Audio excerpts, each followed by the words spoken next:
Do you ever feel like you're fully loved? Or do you worry that if somebody fully knows you, there's no way that they can love you? That's a lie the enemy is going to try to sell you, and it's a lie that we won't let stand. And it's why we bring you a Morning Focus, where we take a look at the truth of who the Bible says God is and who God says you are. 1 John 4:18 and 19 says, "There is no fear in love, but perfect love casts out fear, because fear involves punishment, and the one who fears is not perfected in love. We love because he first loved us." This verse gets the prize for including the word love the most time within 2 sentences. It is the most important thing, according to Jesus. There we go. Man, this is so interesting, talking about the fact on the Morning Focus, we've talked about the fact that God knows us fully, right?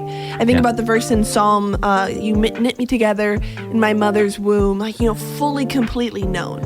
Right. He knows the number of hairs on your head. And then we've also talked about the fact that we are fully and completely loved by God, right? This unconditional, complete, and total love that, is overwhelming.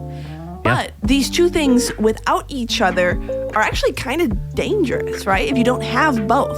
Yeah, there's a cool quote from Tim Keller that says, "To be loved but not known is comforting but superficial." Makes me think of like high school romances. Sure. Right, where it's like, man, you don't even know who you are. How can you be like, I just love everything? Man, you don't know who you are yet. Right, how could you know me? But it goes on to say, to be known and not loved is our greatest fear. It's that fear of like being exposed and then judged, right? It's just scary. And then he goes on to say, but to be fully known and truly loved is, well, a lot like being loved by God.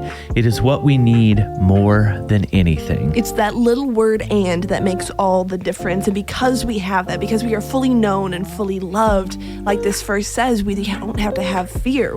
We are safe. That's right. 1 John 4:8 and 9 tells you that you are known and loved, and that lets you operate in a safety that you'll never find anywhere else.